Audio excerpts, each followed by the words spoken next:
All right, fantasy recap time. I hope everybody enjoyed football as much as I enjoyed football this week. As far as fantasy goes, it was a 3-2 week for me. Whatever. But that Bills victory was something. It took me a little while to make the recap today because I was just rewatching the Bills game from Sunday again. Total side note, saw the new Bond last night. Recommended.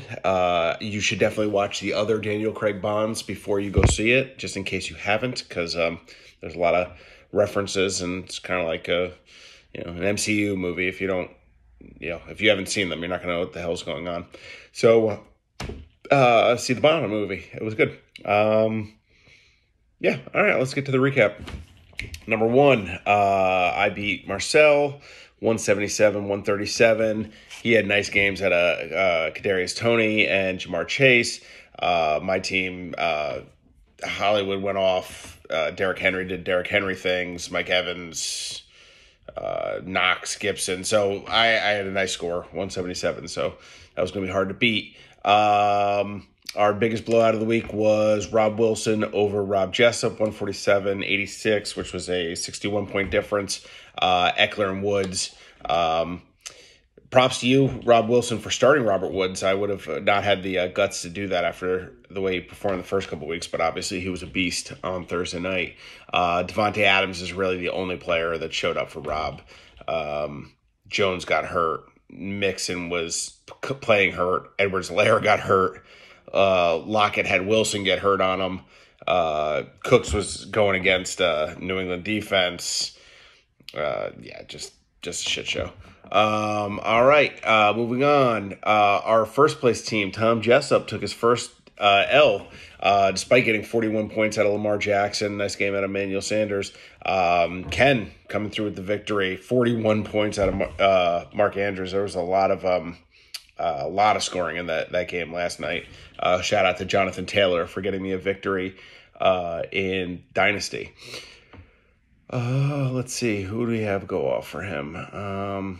It's really Mark Andrews. Metcalf had a nice game.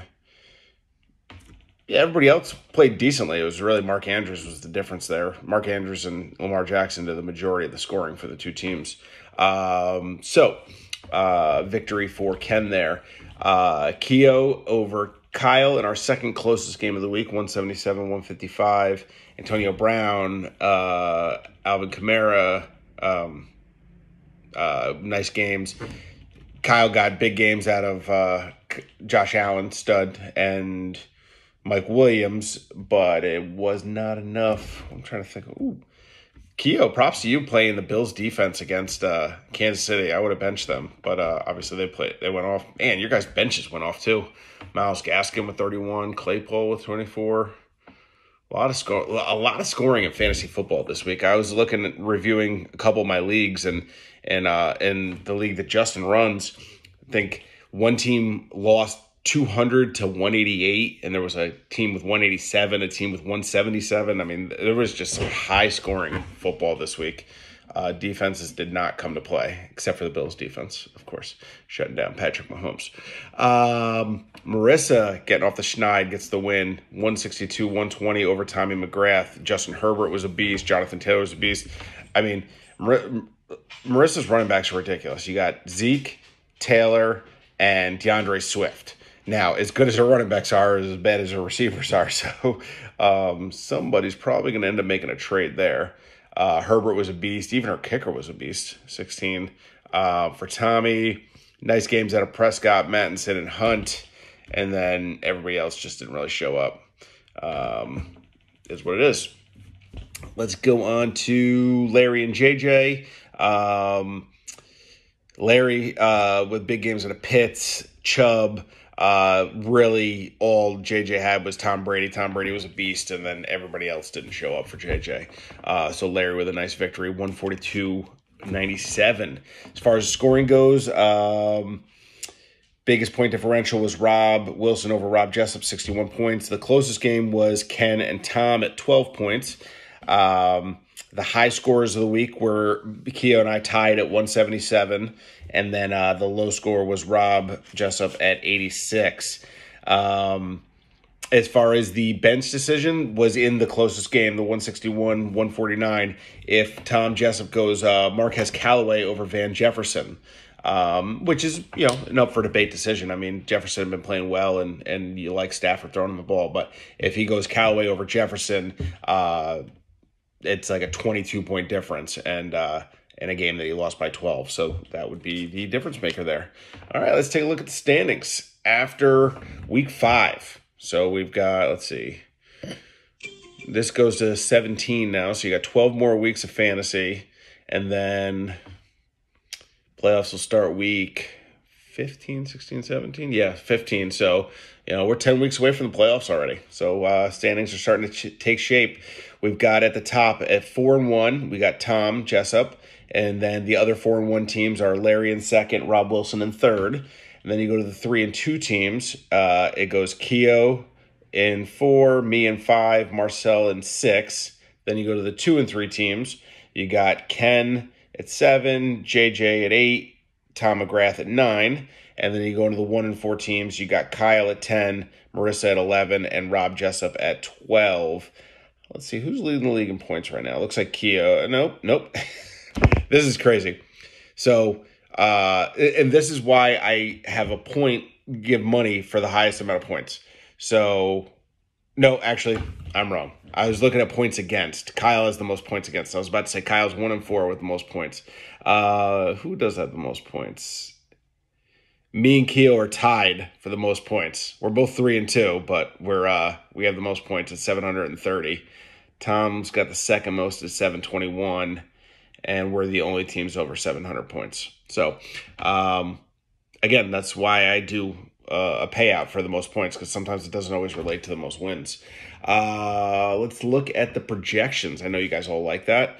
I took a quick glance at them earlier, and I think they're stupid because they have my projection really low now. They have Tom, multiple score guys was Tom McGrath, right? I think. He was projected on draft day to be 1. He's now down to 12. Kyle was 2, is now 6. Marcel was 3, is now 1. They have him in the projections. JJ, they had him go from 4 to 9. They have Tom Jessup from 5 down to 3, or up to 3. They have, who's too legit to quit? That's Rob Wilson, right? He's going from 6 to 7. Mine will skip. No, I'm just kidding. They had me at 7. They now have me at 10, which I don't know how I have the most points in the league, and I'm projected to be 10th now. But whatever. Marissa, they have going from 8 to 11. They have Ken going from 9 up to 4. They got Rob Jessup from 10 up to 8. They got Larry from 11 up to 5. And then...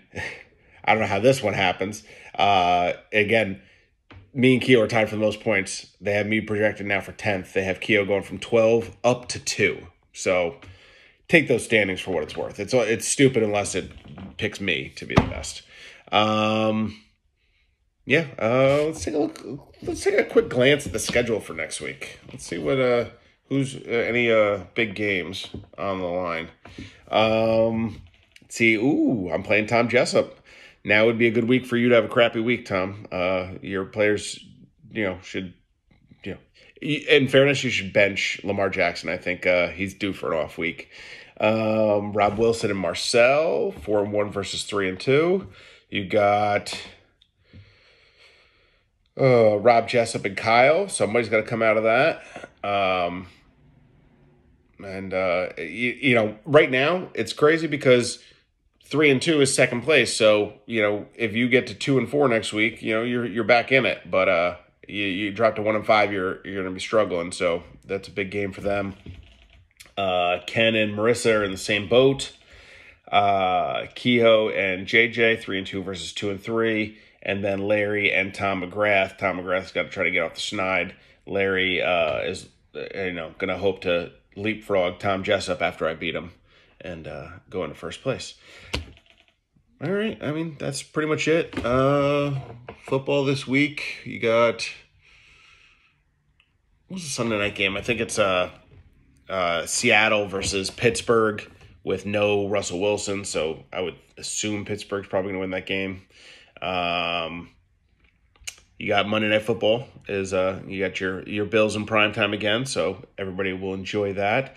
I picked up Trey Lance in a whole bunch of leagues that I had Russell Wilson. All excited about that, and just realized that San Francisco's on a bye this week, so that really sucks. And Daniel Jones is going to screw me over in 2 leagues if he keeps being a baby about this concussion. So somebody, talk to Daniel Jones, Giants fans, and make sure he plays this week. All right, that's all I got. I'm out.